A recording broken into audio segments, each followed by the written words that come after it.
नमस्कार दोस्तों, स्वागत है आपके अपने YouTube चैनल संघर्ष अध्ययन केंद्र पर। हम लोग तैयारी कर रहे थे आगामी परीक्षाओं की, जिसमें आज हम लोग पढ़ने वाले हैं मौलिक अधिकार। हम लोग पिछली क्लास में मौलिक अधिकारों की चर्चा कर चुके थे, क्या क्या मौलिक अधिकार है इस पर बेसिक हम लोग देख चुके थे पिछली क्लास में। आज हम लोग थोड़ा सा मौलिक अधिकारों को और आगे बढ़ाते हैं। मौलिक अधिकार की यदि बात करें तो मौलिक अधिकार कहाँ से लिए गए, कौन से भाग में, कितने अनुच्छेद में, सब पर हम लोग पिछली क्लास में चर्चा कर चुके थे। और हम लोग पिछली क्लास में जो अंत में पढ़ रहे थे वो क्या था आपका समानता का अधिकार। समानता का अधिकार पर हम लोग चर्चा किए थे अंत में। और समानता के अधिकार की यदि बात करें तो अनुच्छेद 14 से लेके कहां तक है, अनुच्छेद 18 तक वर्णित है। ये प्रथम आपका क्या था, मौलिक अधिकार दिए गए थे आपको समानता का। और आज हम लोग चर्चा करने वाले हैं स्वतंत्रता का अधिकार। स्वतंत्रता का अधिकार पर हम लोग आज बात करने वाले हैं। और ये हमारा कहाँ से आएगा, तो अनुच्छेद यदि बात करें तो अनुच्छेद 19 से लेके अनुच्छेद 22 तक वर्णित है। क्या, स्वतंत्रता का अधिकार, यानी स्वतंत्रता के अधिकार के बारे में हम लोग आज बात करने वाले हैं। तो हेडिंग लगा लीजिएगा, क्या स्वतंत्रता का अधिकार।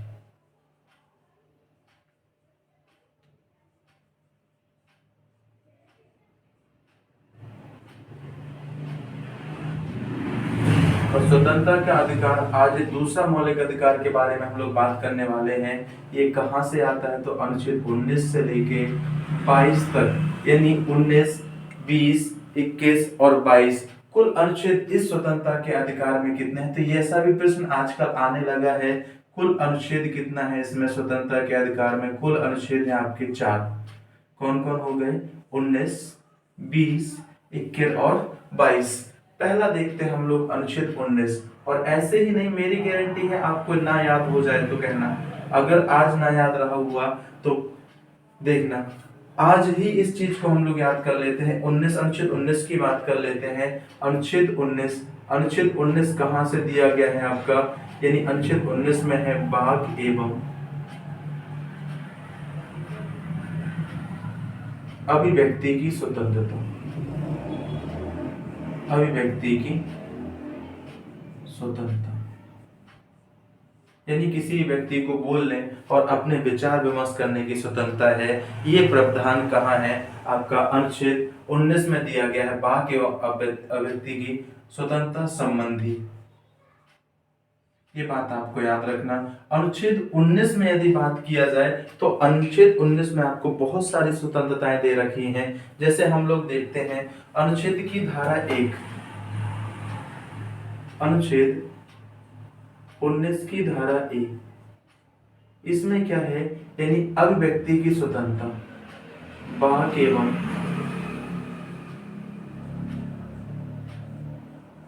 अभिव्यक्ति की स्वतंत्रता दे रखी है। तो अनुच्छेद 19 की धारा ए में क्या है, अनुच्छेद 19 ए में है अब वाक एवं अभिव्यक्ति, यानी किसी व्यक्ति को बोलने और अपने विचार विमर्श करने की स्वतंत्रता। अगर आपसे पूछ ले कि अनुच्छेद 19 में कितने प्रकार की स्वतंत्रता दे रखी है, तो आपको 6 प्रकार की स्वतंत्रता प्रदान करता है अनुच्छेद 19। तो देखते हैं, पहला तो हो गया हमारा क्या, वाक एवं अभिव्यक्ति की स्वतंत्रता। अब अगली हम लोग जो देखते हैं अनुच्छेद 19 बी, और 19 बी में क्या दे रखा है, बिना अस्त्र शस्त्र के सभा या सम्मेलन करने की स्वतंत्रता। यदि आपको लग रहा है कि हमें कहा क्या करना है, सभा या सम्मेलन का आयोजन कराना है, तो अनुच्छेद 19 बी के तहत को आप क्या कर सकते हैं, अनुच्छेद 19 बी के तहत आप सभा और सम्मेलन का आयोजन करा सकते हैं। लेकिन ये बात है कि आपको बिना अस्त्र शस्त्र के सम्मेलन का संपूर्ण कराना होगा, यानी जो भी सम्मेलन कराएंगे उसमें बिना अस्त्र शस्त्र का प्रयोग होगा, कोई अस्त्र शस्त्र ले नहीं जा सकता उस जगह पे, यानी बिना अस्त्र शस्त्र के सम्मेलन कराने की स्वतंत्रता। और अनुच्छेद 19 सी की यदि बात करें तो अनुच्छेद 19 सी और उनसे 19C में क्या है, संघ बनाने की स्वतंत्रता, संघ या समूह बनाने की स्वतंत्रता। यदि कोई व्यक्ति लोगों को जोड़ना चाह रहा है तो वो क्या है, स्वतंत्र है, संघ बना सकता है, समूह बना सकता है, लोगों को इकट्ठा कर सकता है, जोड़ सकता है एक समूह के तहत, कोई दिक्कत नहीं है। ऐसा प्रावधान हमारे संविधान में दे रखा है और ऐसा प्रावधान का है अनुच्छेद 19 में है। और यदि बात करें अनुच्छेद 19D की, और 19D में क्या है, अनुच्छेद 19D यानी आपको स्वतंत्रता देता है घूमने फिरने की स्वतंत्रता, घूमने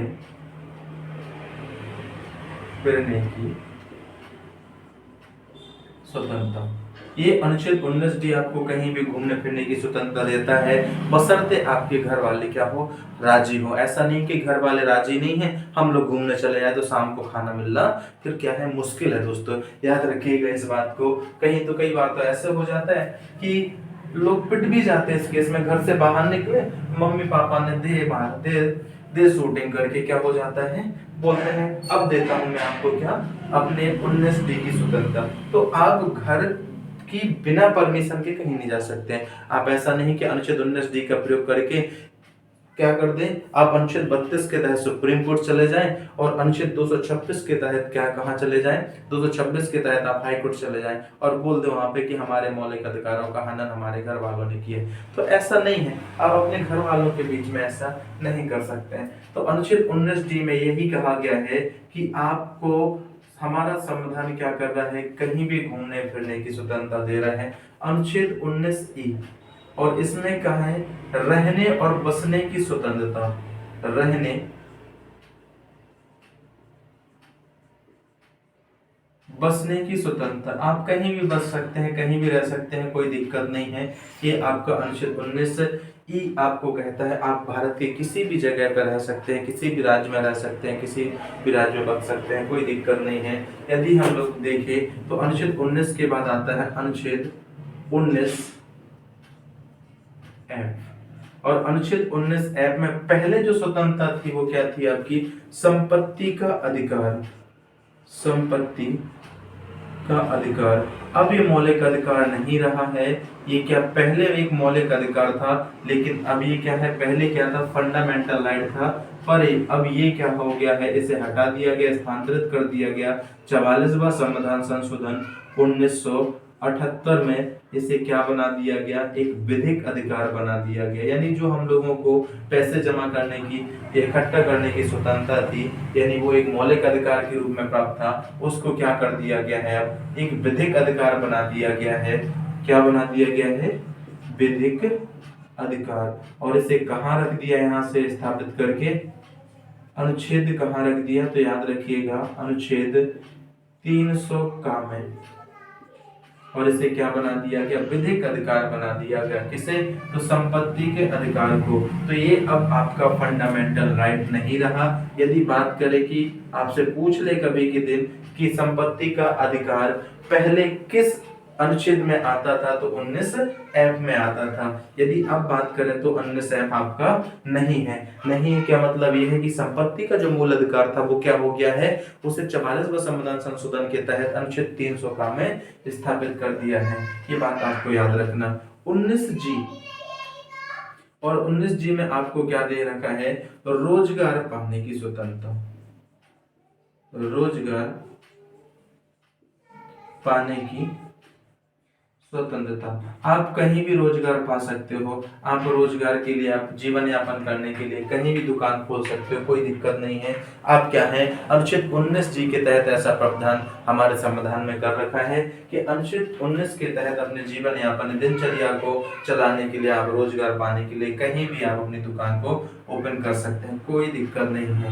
ये अनुच्छेद हमारे क्या है, ये हमारी स्वतंत्रताएं दे रखी हैं। तो अनुच्छेद 19 में कितने प्रकार की स्वतंत्रता, एक तो वाक एवं अभिव्यक्ति की स्वतंत्रता, दूसरी स्वतंत्रता बिना शस्त्र के सम्मेलन करने की स्वतंत्रता, तीसरी स्वतंत्रता इसमें दे रखी है कि संघ या समूह बनाने की स्वतंत्रता, चौथी स्वतंत्रता क्या दे रखी है, घूमने फिरने की स्वतंत्रता अनुच्छेद, और इसके अगर 5वीं धारा देखें तो रहने और बसने की स्वतंत्रता, और 6वीं जो स्वतंत्रता दे रखी है रोजगार पाने की स्वतंत्रता। ये अनुच्छेद 19 में ऐसा प्रावधान दे रखा है। अनुच्छेद 19 में कितने प्रकार की स्वतंत्रता दे रखी है, तो 6 प्रकार की स्वतंत्रता दे रखी है। और यदि अनुच्छेद 19 की बात करें तो अनुच्छेद 19 ये राष्ट्रीय आपात, देश में जब क्या हो जाए राष्ट्रीय आपात घोषित होने पर क्या हो जाता है, स्वतः ही समाप्त हो जाता है, स्वतः ही समाप्त हो जाता है। यानी ये आपकी जो स्वतंत्रताएं हैं वो क्या हो जाती हैं, समाप्त हो जाती हैं। जैसे देश में राष्ट्रीय आपात की घोषणा होगी वैसे ही आपकी घूमने फिरने की स्वतंत्रता, बोलने की स्वतंत्रता या कहीं भी रहने बसने की स्वतंत्रता आपकी क्या हो जाएगी, समाप्त हो जाएगी। ऐसा क्यों? क्योंकि देश में क्या लग चुका है, राष्ट्रीय आपात लग जाता है। तो अनुच्छेद 19 क्या हो जाता है, स्वतः ही समाप्त हो जाता है। ऐसा आपसे प्रश्न कई बार पूछा जा चुका है। एसएससी जीडी में 2 से 3 बार प्रश्न अभी 2004 में पूछा गया था, एक 2003 में ही पूछा गया था। तो याद रखिएगा ऐसे प्रश्न बनने की भी संभावना होती है कि कौन सा अनुच्छेद स्वतः ही समाप्त हो जाता है राष्ट्रीय आपात की घोषणा होने पर। तो अनुच्छेद 19 क्या हो जाता है, अनुच्छेद 19 स्वतः ही समाप्त हो जाता है।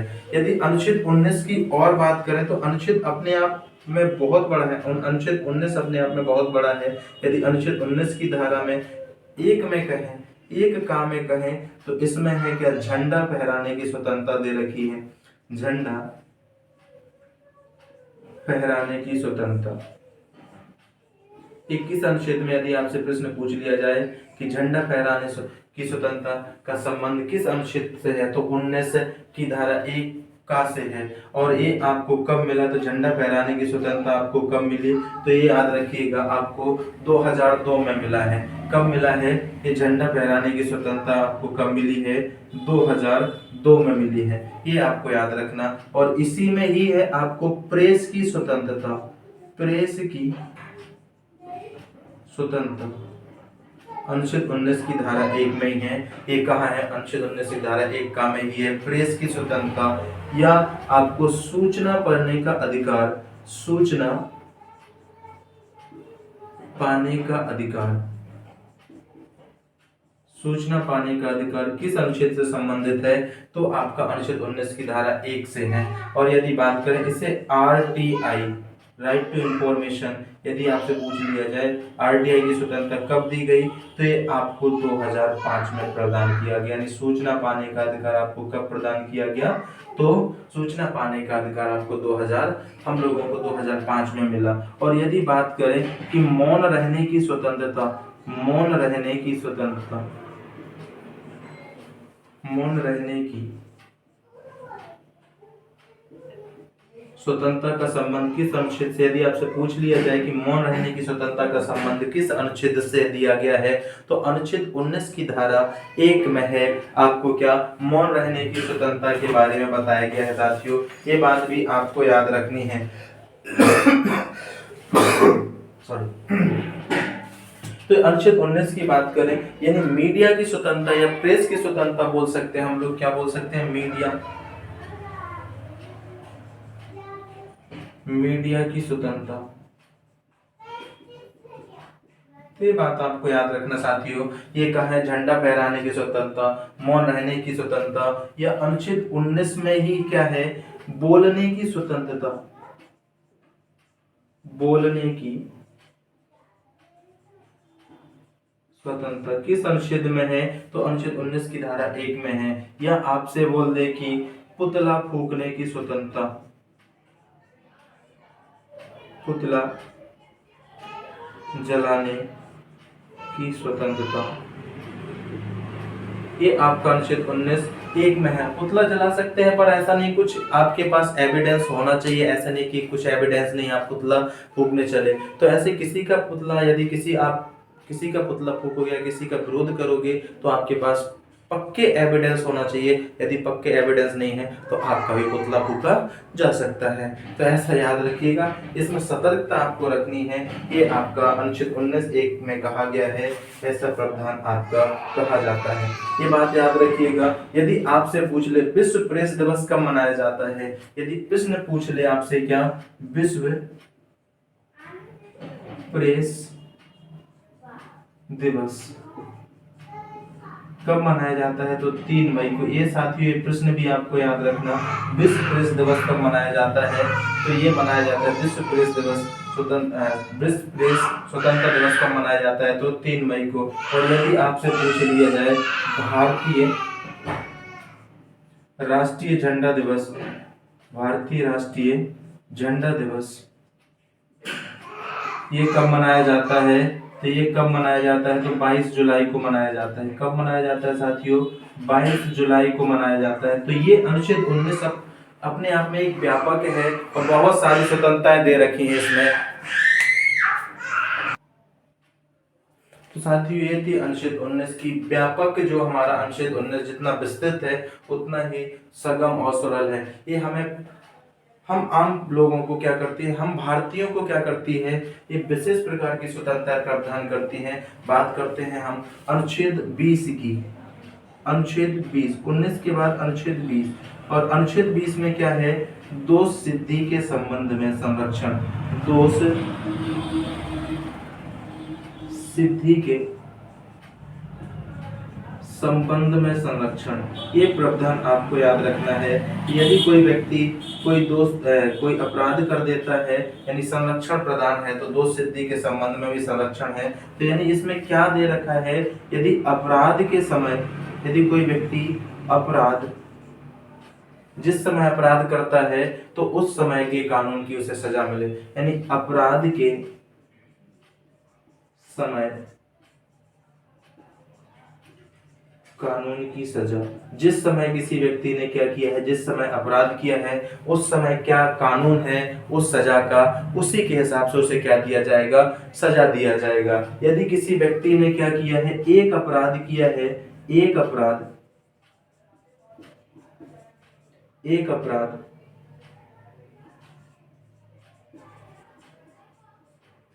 के लिए क्या है? एक सजा का प्रावधान है साथियों, ये बात याद रखिएगा।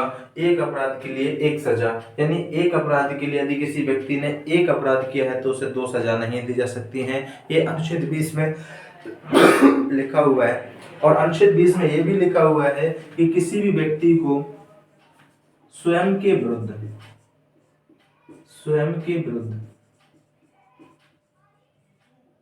गवाही देने के लिए बाध्य नहीं कर सकते।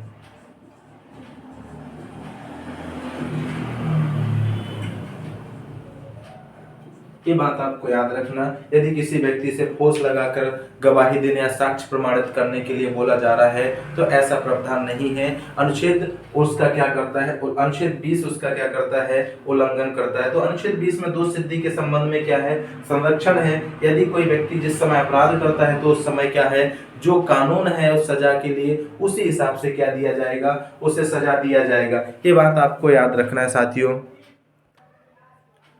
तो ये था आपका क्या? अनुच्छेद 20। यानी तो आगे बात करते हैं हम लोग अनुच्छेद 21 की। तो अनुच्छेद 21 में क्या है?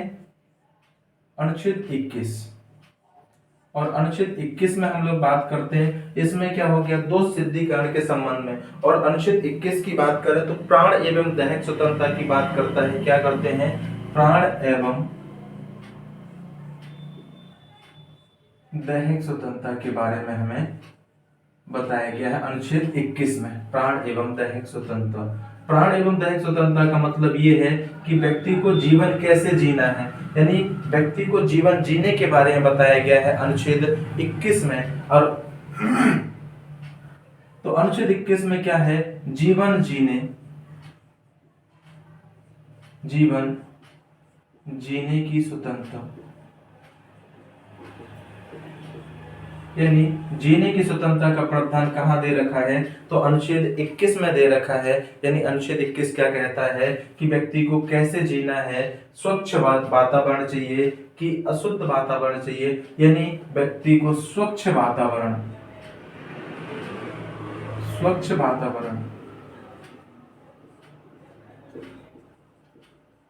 स्वच्छ जल की स्वतंत्रता, तो अनुच्छेद 1 कहाँ है? अनुच्छेद 21 में ही लिखा हुआ है कि व्यक्ति को गरिमा के साथ जीना है। यानी क्या है? ऐसे ही नहीं जीवन जीना, उसकी दिनचर्या क्या होनी चाहिए? स्वच्छ वातावरण भरी होनी चाहिए, यानी उसे गरिमा के साथ जीवन जीने का अधिकार है। यानी ये बात आपको याद रखनी है, जीने का अधिकार कहाँ है? तो अनुच्छेद 21 में प्राण एवं द्रव्य स्वतंत्रता का वर्णन किस अनुच्छेद में किया गया? तो अनुच्छेद 21 में किया गया। और अनुच्छेद 21 में ही क्या है? निजता का अधिकार। निजता का अधिकार का संबंध किस अनुच्छेद से है? तो ये बात आपको याद रखना, अनुच्छेद 21 में ही क्या वर्णित है? निजता का अधिकार। निजता का आधार यानी प्राइवेसी की स्वतंत्रता का वर्णन किस अनुच्छेद में है? तो आप बता सकते हैं अनुच्छेद 21 में प्रावधानित किया गया है आपका निजता का अधिकार। निजता के अधिकार से एक बात और याद रखिएगा, यानी नींद लेने की स्वतंत्रता, यानी हर किसी व्यक्ति को अपनी नींद पूरी करने की स्वतंत्रता है। निद्रा की स्वतंत्रता, नींद लेने की स्वतंत्रता, ये आपका एक मौलिक अधिकार अनुच्छेद 21 के तहत प्रावधानित किया गया है। साथियों, आप यदि गहरी नींद में सो रहे हैं तो आपको कोई जगा नहीं सकता। यदि कोई करता है तो वो आपके मौलिक अधिकारों को क्या कर रहा है? हनन कर रहा है। ऐसा नहीं कि घर में आपके माता पिताजी ही क्या कर रहे हैं? आपको जगा रहे हैं, तो आप जाके उनके ऊपर केस कर दें, आप उनके ऊपर याचिका लेके हाई कोर्ट या सुप्रीम कोर्ट चले जाएं, वो आपके घर का मामला है साथियों। तो नींद लेने की स्वतंत्रता ये क्या है? आपका अनुच्छेद 21 में वर्णित है साथियों। तो ये क्या है? आपको नींद लेने की स्वतंत्रता हो गई। और आपको यदि भूख लगी है, यदि क्या हो गई, कोई व्यक्ति अपने जीवनचर्या नहीं प्राप्त कर पा रहा है, तो निःशुल्क खाद्य सामग्री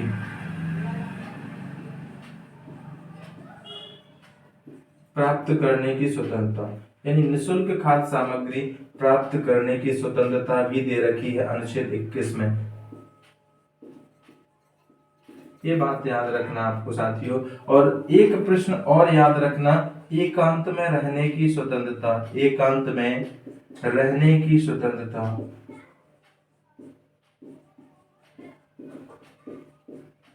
तो याद रखना ये अनुच्छेद 21 हमें क्या करता है? अनुच्छेद 21 हमें जीवन जीने की स्वतंत्रताओं के बारे में बताता है। तो लोगों के दिमाग में ये प्रश्न भी आ रहा होगा साथियों कि क्या हमारे संविधान में मरने की स्वतंत्रता भी क्या दे रखी है? तो ऐसा हमारे संविधान में मरने की स्वतंत्रता का प्रावधान नहीं है साथियों, ये बात आपको याद रखना है।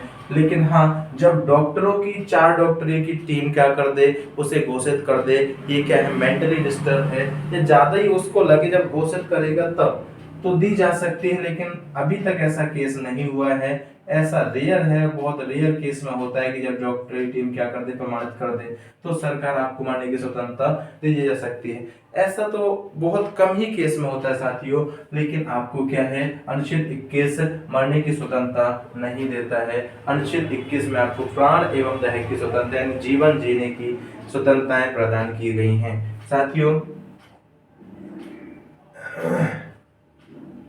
बात करते हैं हम लोग अनुच्छेद 22 की, और अनुच्छेद 22 में क्या दे रखा है? अनुच्छेद 22 में जो स्वतंत्रता हम लोगों को दे रखी है गिरफ्तारी के संबंध में, यानी अनुच्छेद 22 में क्या है?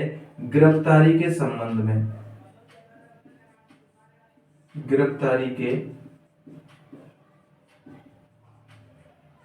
संबंध में स्वतंत्रता, यानी यदि किसी व्यक्ति को किसी कारणवश गिरफ्तार किया गया है तो उसे कारण बताना पड़ेगा, जैसे कारण जानने का स्वतंत्रता प्राप्त है। यानी कोई भी व्यक्ति है जो किसी अपराध में शामिल नहीं है, अपराधी नहीं है, तो उसे गिरफ्तारी के संबंध में स्वतंत्रता या गिरफ्तारी के संबंध में कारण जानने का अधिकार है अनुच्छेद 22 के तहत। यदि किसी भी व्यक्ति को क्या किया गया? गिरफ्तार किया गया है, तो 24 घंटे के अंदर ही उसे क्या किया जाना चाहिए? अपने वरिष्ठ अधिकारी के समक्ष पेश किया जाना चाहिए। जिस किसी व्यक्ति ने उसे गिरफ्तार किया है तो वह अपने उच्चिष्ट अधिकारियों के सामने 24 घंटे के अंदर क्या करेगा, उसे पेश करेगा। साथियों, तो ये आपका अनुच्छेद 22 तक था कि स्वतंत्रताएं क्या थी, यानी स्वतंत्रता का अधिकार अनुच्छेद 22 तक था, अनुच्छेद 19 से लेके 22 तक। थोड़ा सा हम लोग अनुच्छेद 19 की बात करते हैं, तो अनुच्छेद में 19 में थोड़ा सा आपको एक लॉजिक बता देता हूं। जैसे क्या है, ए से क्या हो गया, अभिव्यक्ति, तो अनुच्छेद 19 ए में क्या हो गई, अभिव्यक्ति, वाक एवं अभिव्यक्ति की स्वतंत्रता। B4 हो गया बिना अस्त्र शस्त्र के सभा एवं सम्मेलन करने की स्वतंत्रता। C4 हो गया संघ या समूह बनाने की स्वतंत्रता। D4 हो गया डिपार्चर, डिपार्चर कहीं भी, डिपार्चर का मतलब होता है घूमना फिरना, यानी जाने की स्वतंत्रता, घूमने फिरने की स्वतंत्रता। ई मतलब होता है ई रेसिडेंस, ई रेसिडेंस यानी कहीं भी बसने की स्वतंत्रता, कहीं भी रहने बसने की स्वतंत्रता। F4 होता है फाइनेंस, फाइनेंस, तो फाइनेंस का मतलब होता है वित्त या पैसे। तो यानी F का मतलब क्या, फाइनेंस का मतलब क्या था, संपत्ति से, पैसों से होता। तो F4 संपत्ति की स्वतंत्रता, यानी F मतलब फाइनेंस और इसमें क्या दे रखा है, संपत्ति की स्वतंत्रता। संपत्ति की स्वतंत्रता पहले आपका फंडामेंटल राइट था, एक मौलिक अधिकार था, लेकिन 44वां संविधान संशोधन के तहत इसे विधिक अधिकार बना दिया गया, इसे कानूनी अधिकार बना दिया गया। और किस अनुच्छेद में रख दिया गया, इसे अनुच्छेद 300 का में वर्णित कर दिया गया। साथियों, ये बातें आपको याद रखना। तो अब ये क्या नहीं है, आपका मौलिक अधिकार नहीं है। अनुच्छेद 19 की धारा जी में क्या लिखा है, तो G4 हो गया कार्य, तो रोजगार पाने की स्वतंत्रता, अपने जीवन यापन करने के लिए आपको रोजगार पाने की स्वतंत्रता दे रखी है अनुच्छेद 19 में। ये बातें थी अनुच्छेद 19 को याद करने की। तो व्यक्ति पहले क्या करता है, अपराध करता है, दोष करता है, तो उसके बाद प्राण देने लगता है, फिर बाद में उसे क्या कर लेती है सरकार, गिरफ्तार कर लेती है। तो ऐसे याद रख लेना, लॉजिक से ही याद रख लेना। आगे वाली स्वतंत्रता के बारे में हम लोग बात करते हैं, यानी अनुच्छेद जो आपको अब 23 से लेकर 24 आने वाला है। तो तीसरी प्रकार की स्वतंत्रता क्या है, शोषण के विरुद्ध, शोषण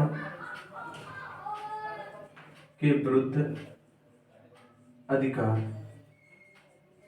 शोषण के विरुद्ध अधिकार। और अनुच्छेद आपका कहां से है, तो अनुच्छेद आपका 23 से लेके अनुच्छेद 24 में वर्णित है, शोषण के विरुद्ध अधिकार। हम लोग बात कर लेते हैं अनुच्छेद 23 की, और शोषण के विरुद्ध के अधिकार की बात कर लेते हैं। शोषण के विरुद्ध के अधिकार में क्या क्या दे रखा है, तो दो ही अनुच्छेद हैं। आपका अनुच्छेद क्या है, यानी अनुच्छेद हम लोग देख लेते हैं 23 से, यानी 23 में क्या है, अगली स्वतंत्रता जो हम लोगों को दे रखी है, शोषण के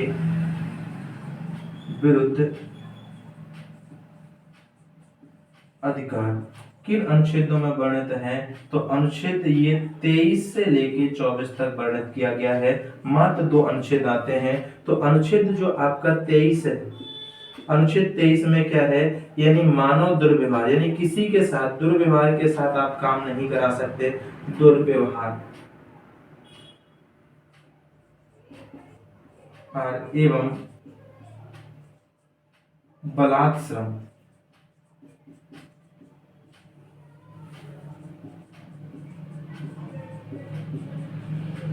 पढ़ने से। यानी अनुच्छेद 23 में क्या कहा गया कि यानी मानव दुर्व्यवहार, दुर्व्यवहार के मतलब ये है कि आप किसी भी व्यक्ति के साथ अभद्र व्यवहार या गाली गलौज करके या उसमें बलपूर्वक काम नहीं करा सकते। बलात् श्रम का मतलब होता है कि बलपूर्वक श्रम नहीं करा सकते। ये निषेध किया गया है, ये प्रतिबंधित किया गया है। ये बात याद रखिएगा, यदि कोई व्यक्ति ऐसा करता है तो वो उसके मौलिक अधिकारों का क्या करता है, हनन। यानी मानव दुर्व्यवहार की बात करें तो जैसे आप लोगों ने सुना होगा क्या, दास प्रथा, दास प्रथा, जैसे सुना होगा हम लोगों ने बेगार प्रथा, बेगार प्रथा या कबूतरबाजी।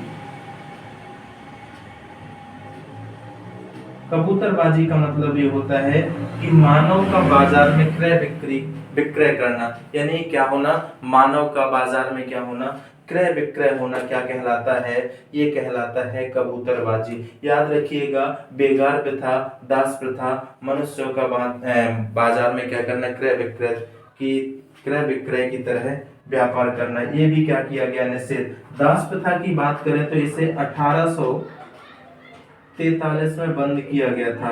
और किसके द्वारा किया गया था, ये बात आपको याद रखना है। किसके द्वारा बंद किया गया था दास प्रथा को?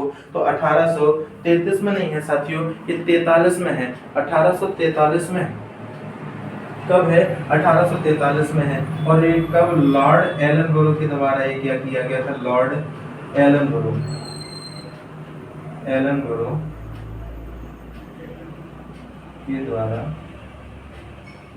समाप्त। यानी भारत में दास, यदि आपसे प्रश्न पूछ लिया जाए कि भारत में दास प्रथा का अंत किसने किया था, तो लॉर्ड एलन बोरो ने किया था। कब किया था? तो 1843 में। यानी अनुच्छेद जो आपका 23 ये कहता है किसी भी व्यक्ति के साथ आप गलत व्यवहार, गलत आचरण के साथ या बलपूर्वक काम नहीं करा सकते हैं। ये बात आपका अनुच्छेद 23 में लिखा हुआ है। यानी दास प्रथा का अंत या बेगार प्रथा या कबूतरबाजी को निषेध करती है। कबूतरबाजी का अर्थ होता है कि मानव का बाजार में क्रय विक्रय करना, ये आपका कबूतरबाजी कहलाता है। साथियों अनुच्छेद 24 की बात कर लेते हैं। अनुच्छेद 24, और अनुच्छेद 24 में ये लिखा हुआ है कि जो आपके 14 साल से नीचे आयु के बच्चे हैं, यानी 14 साल से कम आयु के बच्चों को क्या किया गया है, ये भारी भरकम जगह 14 वर्ष के 14 वर्ष से कम आयु के बच्चों को खतरनाक जगह, खतरनाक जगह का मतलब यह है जहां पे खदान कारखाने,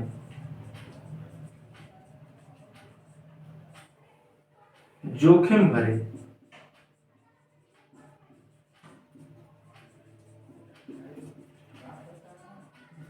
स्थानों पर काम करने पर निषेध। यानी जो जोखिम भरे स्थान है तो उधर 14 वर्ष से कम आयु के बच्चों को क्या किया गया है? निषेध किया गया है, प्रतिबंधित किया गया है अनुच्छेद 24 के तहत। साथियों ये थी हमारे शोषण के विरुद्ध अधिकार अनुच्छेद 23 से लेकर 24 तक। तो हम लोगों ने 3 प्रकार के मौलिक अधिकार पढ़ लिए। एक तो स्वतंत्रता का अधिकार, समानता का अधिकार, दूसरा पढ़ा स्वतंत्रता का अधिकार, तीसरा पढ़ा हम लोगों ने शोषण के विरुद्ध अधिकार। और शोषण के विरुद्ध अधिकार में 2 ही अनुच्छेद आपको देखने को मिले हैं, अनुच्छेद 23 और 24। अनुच्छेद 23 में क्या है? मानव दुर्व्यवहार या आप बलात् श्रम पर निषेध करते हैं, यानी किसी भी व्यक्ति के साथ आप गलत व्यवहार के साथ आप कार्य नहीं करा सकते हैं। और अनुच्छेद 24 में जो लिखा हुआ है साथियों, वो 14 वर्ष से कम आयु के बच्चों को जो कि हमारे स्थानों पर काम करा नहीं सकते, ये अनुच्छेद आपका 24 कहता है और शोषण के विरुद्ध अधिकार के अंतर्गत आता है। आगे हम लोग बात करते हैं जो हमारा अगला धार्मिक स्वतंत्रता का अधिकार दे रहा है, वो क्या है? चौथा मौलिक अधिकार क्या है?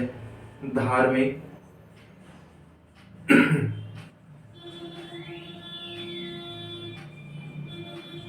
स्वतंत्रता का अधिकार, धार्मिक स्वतंत्रता का अधिकार। और अनुच्छेद यदि बात करें तो अनुच्छेद कहां से आएगा? 25 से लेके अनुच्छेद 28 तक। तो कुल कितने अनुच्छेद हैं? 25 है, 26 है, 27 है और 28 है। कुल अनुच्छेदों की बात करें तो कुल अनुच्छेद इसमें कितने हैं? कुल अनुच्छेद इसमें 4 हैं। कुल अनुच्छेद कितने हैं? कुल अनुच्छेद 4 हैं। तो अनुच्छेद हम लोग बात कर लेते हैं, एक एक अनुच्छेद से हम लोग बात करेंगे।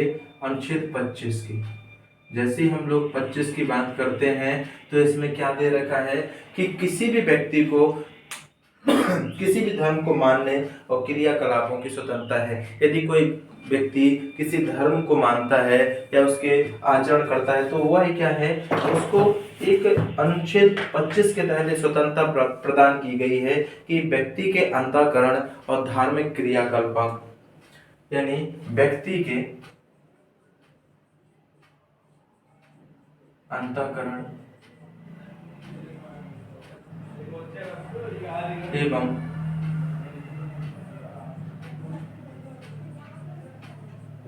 धार्मिक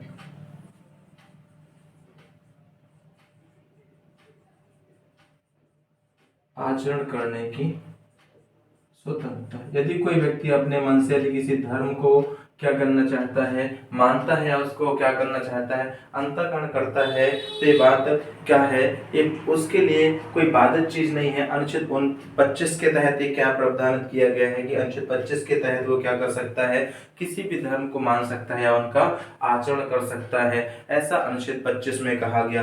अनुच्छेद 26 में क्या कहा गया, तो जो भी आपके धार्मिक संप्रदाय हैं, अनुच्छेद यदि 26 की बात करें, अनुच्छेद 26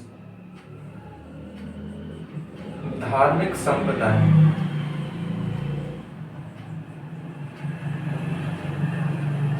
धार्मिक संप्रदायों को धार्मिक कार्यों के प्रबंधन की स्वतंत्रता है। यानी क्या है कि कोई भी धर्म है उसके जो भी धार्मिक कार्य हो रहे हैं तो उसके प्रबंधन की स्वतंत्रता है। अनुच्छेद 26 में, यदि अनुच्छेद 27 में बात किया जाए तो किसी विशेष धर्म को, यानी धर्म को, धार्मिक जो आपके कोई भी धर्म है उसको बढ़ावा यदि मिल रहा है कहीं से, यानी धर्म की अभिवृद्धि जो हम लोग बोलते हैं, धर्म की अभिवृद्धि के लिए करों से क्या किया गया है, आपको रिलैक्स दिया गया है। धर्म की अभिवृद्धि के लिए, धर्म की अभिवृद्धि के लिए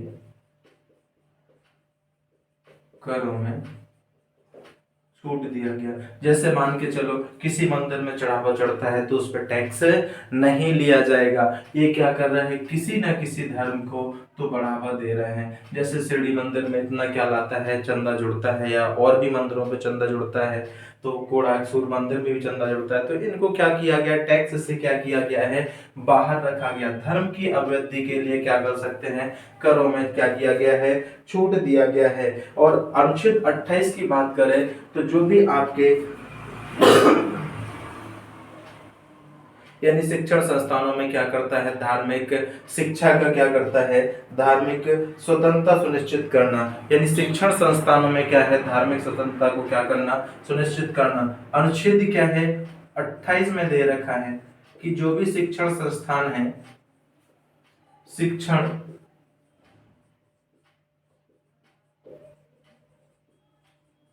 संस्थानों में धार्मिक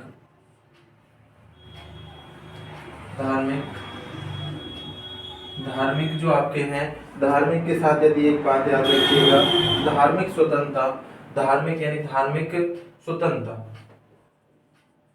क्या है, धार्मिक स्वतंत्रता सुनिश्चित करना।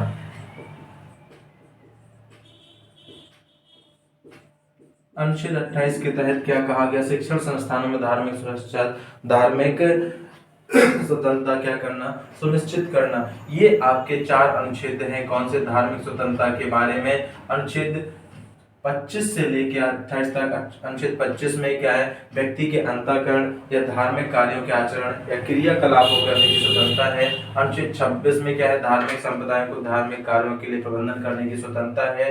अनुच्छेद 27 में क्या दे रखा है, धर्म की अभिवृद्धि के लिए करों में क्या किया गया है, छूट दिया गया है। और अनुच्छेद जो 28 है वो शिक्षण संस्थानों में धार्मिक स्वतंत्रता सुनिश्चित करना है। साथियों, ये थे आपकी चौथी मौलिक अधिकार, थे चौथे प्रकार के मौलिक अधिकार थे। आगे आगे हम लोग देखते हैं 5वां मौलिक अधिकार क्या है। तो 5वां मौलिक अधिकार हमारा है संस्कृति एवं शिक्षा का संबंधी अधिकार है। यानी संस्कृति एवं शिक्षा संबंधी अधिकार, और 21 अनुच्छेद में दिए गए हैं। तो अनुच्छेद ये आपके हैं 29 से लेके 30 तक।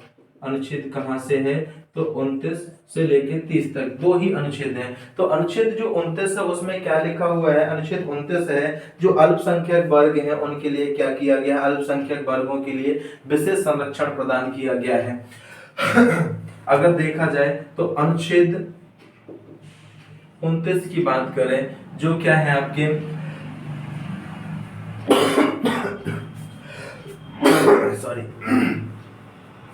अल्पसंख्यक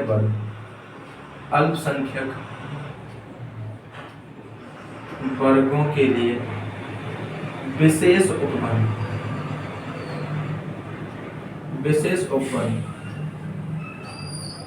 का प्रावधान।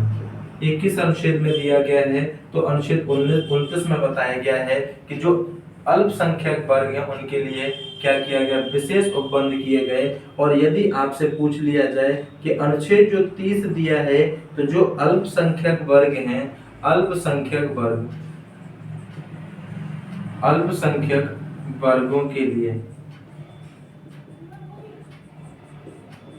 शिक्षण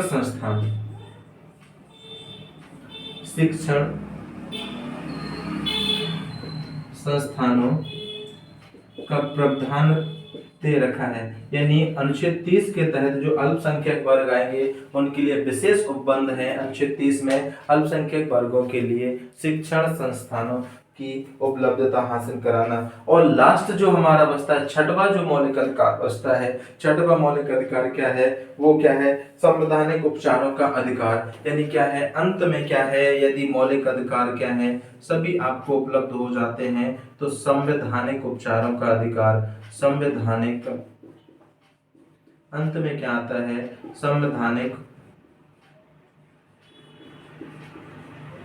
उपचारों का अधिकार। संवैधानिक उपचारों का अधिकार। और एक ही अनुच्छेद है, ये कहाँ है? तो अनुच्छेद 32। और अनुच्छेद 32 को क्या कहा? संविधान की आत्मा। यानी संविधान के जो उपचार है, अनुच्छेद 32 संविधान की आत्मा। और अनुच्छेद 32 यानी जो संवैधानिक उपचार हैं, संविधान का हृदय। ये संज्ञा दी थी डॉक्टर भीमराव अंबेडकर ने संवैधानिक उपचारों को। तो ये प्रश्न आपको याद रखना है, डॉक्टर भीमराव अंबेडकर ने इसे संज्ञा दिया था। भीमराव अंबेडकर साहब ने क्या किया था? इसे संज्ञा दिया था। क्या? संवैधानिक उपचारों को संविधान की आत्मा या संविधान का हृदय किसने कहा? अनुच्छेद 32 को। तो अनुच्छेद डॉक्टर भीमराव अंबेडकर ने संवैधानिक उपचारों के अधिकार को क्या किया गया है?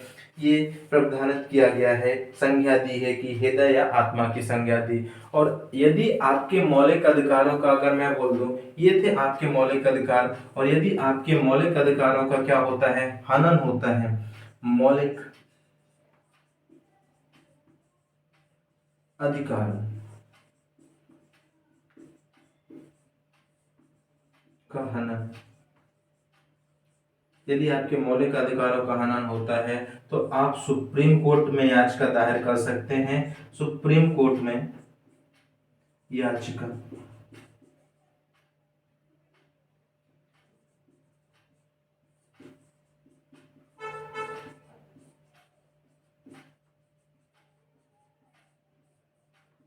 और हाई कोर्ट में भी क्या कर सकते हैं? हाई कोर्ट में भी क्या कर सकते हैं? आप याचिका दायर कर सकते हैं।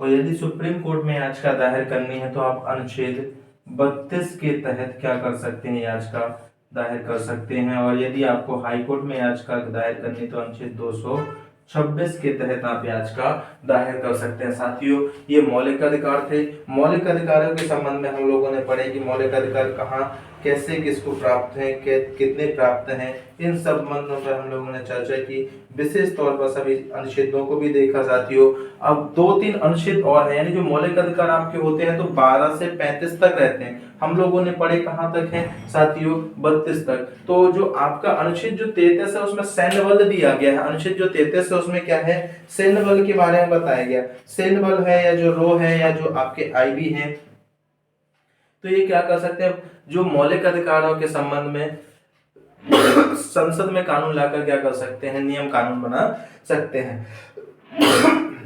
अपने नियम कानून बना सकते हैं। या सैन्य बल, सीधा बोले तो अनुच्छेद 33 में क्या है? सैन्य बल है। और यदि अनुच्छेद 34 बात करें तो इसमें क्या है? आपका मार्शल लॉ है। अनुच्छेद 34 में क्या है? मार्शल लॉ के संबंध में है। और अनुच्छेद 35 की यदि बात करें तो यदि मौलिक अधिकारों के संबंध में क्या कर सकती है? संसद कानून बना सकती है। 3 अनुच्छेद आपको याद रखना है कि ये क्या हो जाता है? अनुच्छेद 33 में क्या है, सैन्य बल, या जैसे रॉ या आईबी। तो ये क्या कर सकते हैं, अपने यानी फंडामेंटल राइट को संसद में कानून बनाकर कम कर सकते हैं।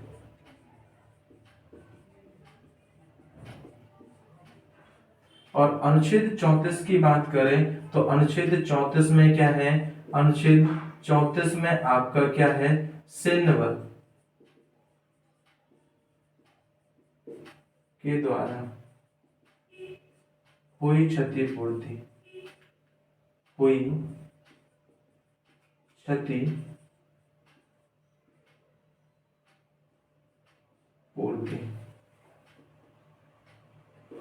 का प्रावधान। और अनुच्छेद यदि 35 की बात करें तो अनुच्छेद 35 में क्या दे रखा है, अनुच्छेद 35 में दे रखा है कि फंडामेंटल राइट के संबंध में कानून बनाने की शक्ति किसके पास है, कानून।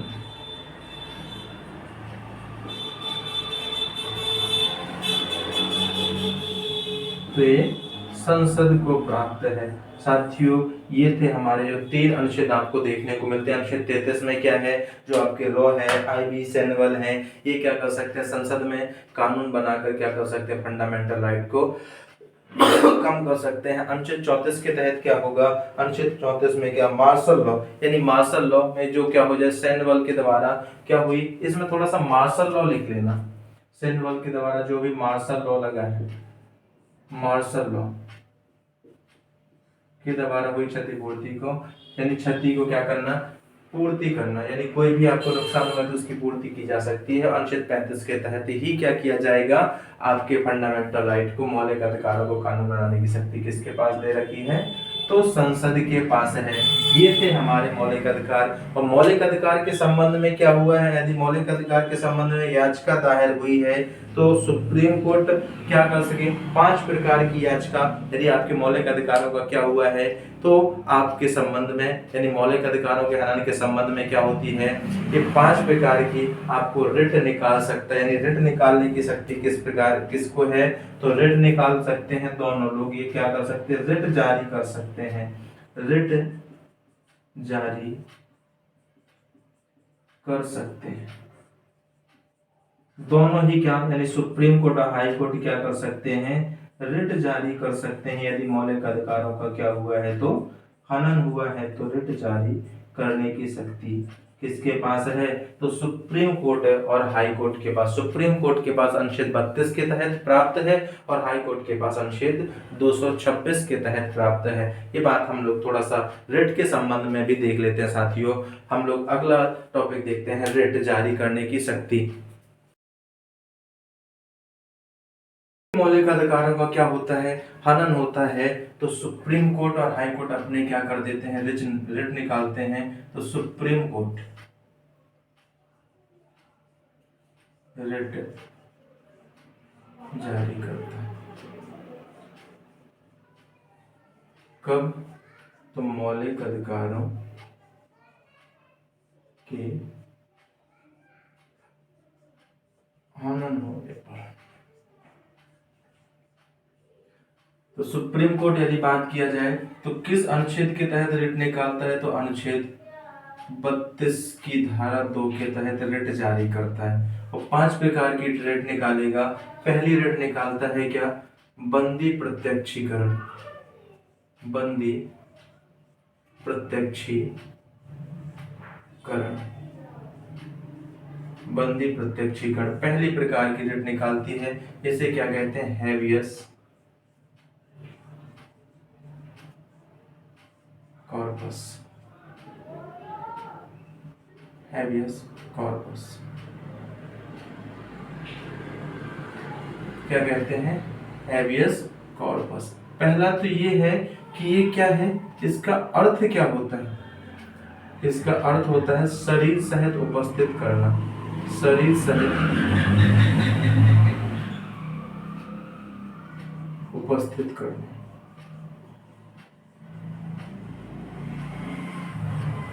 इसका आशय यदि आपसे पूछ ले कि बंदी प्रत्यक्षीकरण का आशय क्या है, शरीर सहित उपस्थित करना। और ये कब जारी की जाती है, जब किसी व्यक्ति को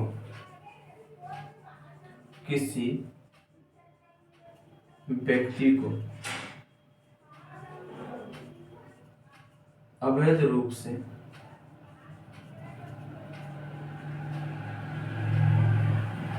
गिरफ्तार कर लिया गया।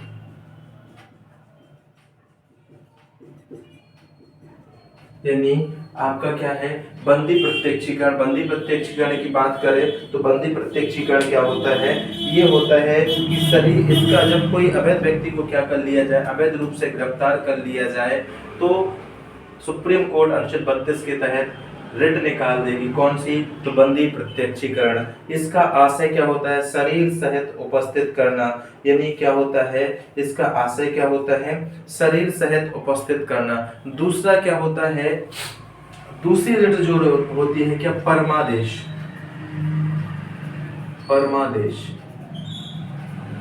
परमादेश ऐसे क्या कहते हैं, मैंडामस।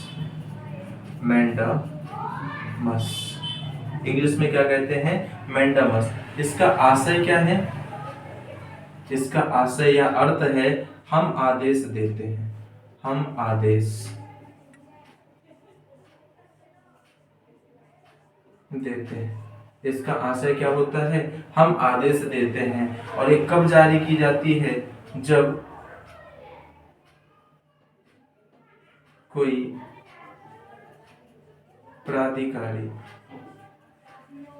या कोई भी अधिकारी, जब कोई प्राधिकारी अपने कर्तव्यों का निर्वहन ना करे, यानी जब अपने कर्तव्यों को ना कर रहा हो तो वो क्या करते हैं, सुप्रीम कोर्ट इस केस में क्या कर सकते हैं, मैंडामस रिट निकाल सकते हैं। यानी अपने सार्वजनिक कर्तव्यों को जब नहीं करते हैं तो सुप्रीम कोर्ट रिट निकाल सकता है। कौन सा, तो मैंडामस, परमादेश। परमादेश का अर्थ होता है हम आदेश देते हैं। ये बात आपको याद रखना है। अगली जो रिट है वो होता है क्या, प्रतिषेध। यानी अगली रिट होती है क्या, प्रतिषेध। क्या बोलते हैं, प्रोविजन।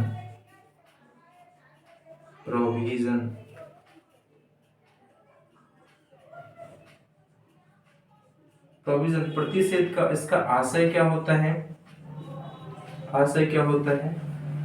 मना करना। इसका आशय क्या है, मना करना। यानी एक कब रिट जारी होगी, तो ये बात आपको याद रखना, प्रतिषेध कब जारी होती है, जब कोई क्या हो, कोई विधिक सीमा से क्या हो जाए, जब कोई प्राधिकारी या जो कोई अधिकारी अपने सीमा से क्या करे, बाहर कार्य करे। ये बात आपको जब कोई प्राधिकारी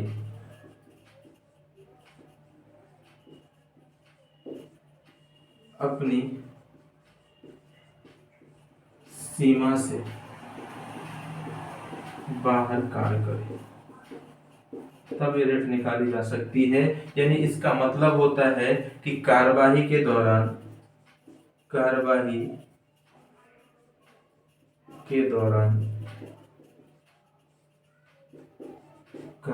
को रोकना। ये बात याद रखिएगा। तीसरे प्रकार की जो रिट होती है वो प्रतिषेध होती है, प्रोविजन कहलाती है। और चौथी प्रकार की जो रिट होती है वो उत्प्रेषण होती है। यानी चौथी प्रकार की जो क्या होती है, उत्प्रेषण। चौथी यानी कौन सी हो गई, उत्प्रेषण। यानी सरसियरी।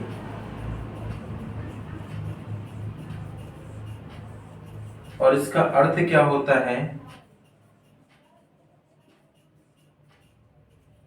पूर्णता सूचित करना।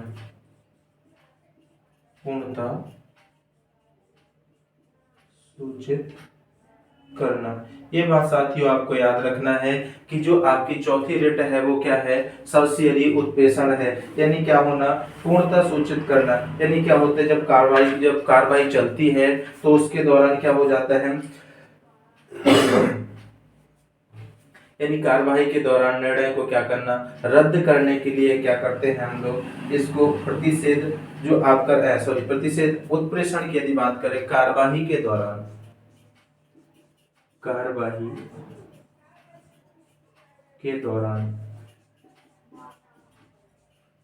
लिए गए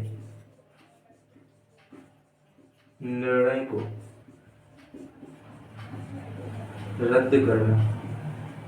यानी ये कब की जाती है, जब कोई अधिकारी ने क्या कर लिया, कार्यवाही के दौरान कोई निर्णय ले लिया तो उस निर्णय को क्या करना, रद्द करना होता है। इस उत्प्रेषण के संबंध में सुप्रीम कोर्ट क्या कर सकता है, सुप्रीम कोर्ट रिट जारी कर सकता है। तो ये बात आपको याद रखना है, ये बात आपको याद रखना है। तो उत्प्रेषण में क्या है, जब आशय यदि पूछ लिया जाए, अर्थ क्या है इसका, पूर्णता सूचित करना, और कार्यवाही के दौरान लिए गए निर्णय को क्या करना है, रद्द करना। अगली क्या है, अधिकार भिक्षा। अधिकार भिक्षा यानी क्यू वारंटो जिसे बोलते हैं हम लोग, क्या, अधिकार भिक्षा क्या बोला जाता है, क्यों,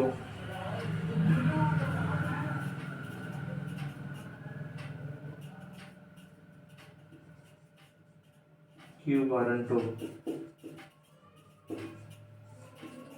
क्यू वारंटो यानी इसका अर्थ आपका अधिकार क्या है, आपका अधिकार क्या है। और ये कब जारी की जाती है, जब कोई व्यक्ति गलत तरीके से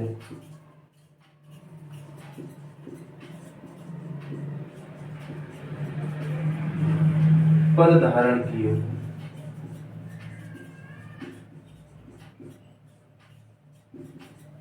तो ये बात याद रखिएगा, ये 5 प्रकार की सुप्रीम कोर्ट जारी कर सकता है। एक तो हो गया बंदी प्रत्यक्षीकरण, जैसे हैबियस कॉर्पस। बंदी प्रत्यक्षीकरण का अर्थ होता है सही सहित उपस्थित करना। परमादेश मैंडामस, इसका अर्थ होता है हम आदेश देते हैं। प्रतिषेध यानी मना करने के लिए।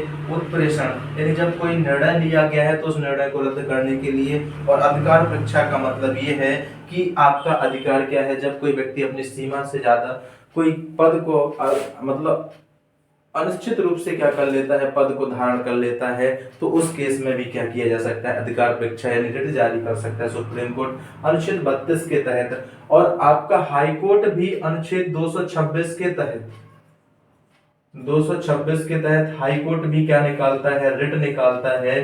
तो यदि आपसे पूछ लिया जाए हाई कोर्ट कितने जो आपका सुप्रीम कोर्ट है कितने प्रकार की रिट निकालेगा, तो 5 प्रकार की।